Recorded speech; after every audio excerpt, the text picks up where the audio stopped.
Senator Marsha Blackburn is one of those senators serving on several committees, including Judiciary. She's with me now. First of all, Senator, just walk us through what's going on and what you're really wanting them to do and how you get it done. Yes, and the reason for having a special counsel now is because we're getting so many different stories out of the Biden administration. Joe Biden and his family could clear this up by coming out and telling the truth. And Harris, what we have also seen through our work at Judiciary Committee is that it appears the DOJ and FBI are making a choice to shield the Biden family. And this was evident yesterday in our hearing with Deputy Director Abate before us there at Judiciary Committee. I queried him about... Senator, yes. If you'll allow me, I want everybody to see that. So stand by, because we clipped it. A big fireworks yesterday. You hear the senator talking about it. It happened on the Hill. Senators lighting up the FBI deputy director about the bribery claims and the Bureau's document on it. Let's watch together. You owe an obligation to the American people to be candid about evidence of corruption by the President of the United States.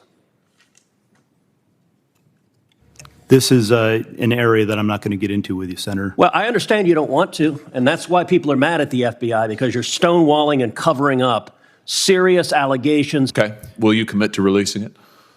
Senator, we'll take that back, and we will work with you in this committee. How about just a yes or no? Yeah, answer the question. One more here, Senator. That same official insisted the document has to stay secret. Watch this. It's unclassified. Don't you think the American people have a right to see it? Senator, the document, as you know, contains sensitive information that has bearing on the life of the source of the information, potentially. You can redact the source's name.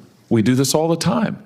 In some instances, Senator, and I know you know this, that is not sufficient to protect people. You know why this sounds just like hockey puck? Because if it were that sensitive, why in the world weren't it classified? Well, and Harris, what we found out was at first he told me he was not sure there were recordings. And then he told me that he had redacted the portion pertaining to the 17 recordings. And then when I asked for further explanation, he said it was a matter of life and death for the source. So then Senator Hawley followed up on my questioning of that. But here is the thing.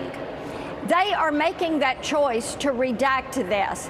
They came before us and had different versions of this story. Yes. So because of this, and because they're shielding the Bidens, because obviously they have the recordings, or they know of the recordings, because they chose to redact and then said it was a matter of life and death. So we feel like we caught him in this. We need this special counsel. If Joe Biden and his son Hunter took this bribe, if these recordings do exist, the American people deserve to know about this. 100%. Not to mention the fact that on this very program, Representative Jim Jordan, who's chairman of your Judiciary Committee, said you all saw redacted versions of that. So those 17 recordings, the mention of them and who put them together was not there when you saw it. However, when Chairman James Comer saw it from House Oversight, the 17, he saw an unredacted version. So those 17 recordings are in there.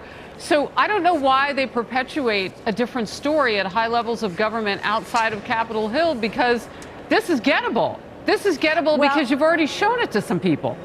That's right. Harris, they're trying to buy time and shield the Bidens. Why? They've got a history of doing this. You can look at 2016, what they did to Trump, what they did with Hillary with Russia collusion, what they did in 2018, what they did in 2020, 22.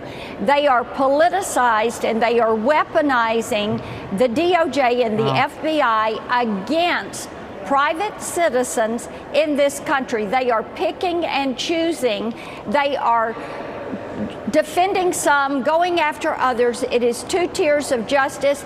It has to stop. We want to get to the bottom of this. Wow. It is time for a special counsel. I got to tell you, you could reach out to that executive at Burisma who, Comer and others have said that's who did the recordings. I mean, that's just a matter of time, I would imagine. Senator, I'm glad you're with me. I want to get to this. Both sides of the political aisle are looking to fight the threats posed by artificial intelligence. In fact, at your hearing yesterday, I think every single senator was like bipartisan-esque, if you will. Lawmakers heard heart-rending testimony from a woman in Arizona who was the victim of a kidnapping hoax. She said scammers used AI to exactly replicate her teenage daughter's voice as they demanded $1 million for her safe return. Here's a bit.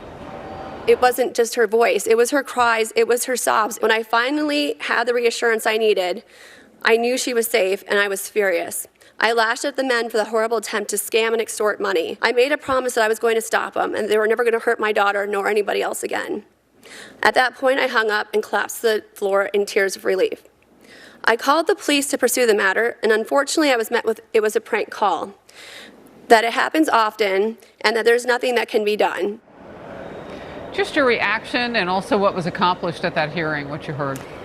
Yes, Senator Ossoff and I did this hearing through our Subcommittee on Human Rights at Judiciary Committee.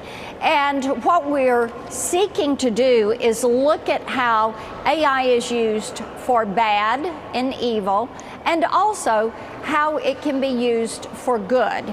But it is important that we put the guardrails in place. And the fact that someone can threaten you using technology or in the virtual space, they can harass you, they can stalk you, they can impersonate you, and there is no statute that allows you to prosecute those individuals. This is something that we are looking at, that we are planning to address. Yesterday's hearing was insightful. Your viewers can pull it up on my website or social media at Marsha Blackburn and can take a look at what we're beginning to do to address the issues of AI. Yeah, I mean, a lot of things are digital by voice now. You call in for a prescription, you give consent to certain things. If somebody can AI produce your voice, I mean, my heart breaks for that mom. Her daughter is going to be okay, but that's got lasting effects. But if they empty your bank accounts and you can't get a doctor's help because somebody's impersonated you and soaked up all your insurance, I mean, it's endless. Thank you for being on this. It's bipartisan. We'll continue to cover it. Good to see you. Good to see you. Thank you, Harris.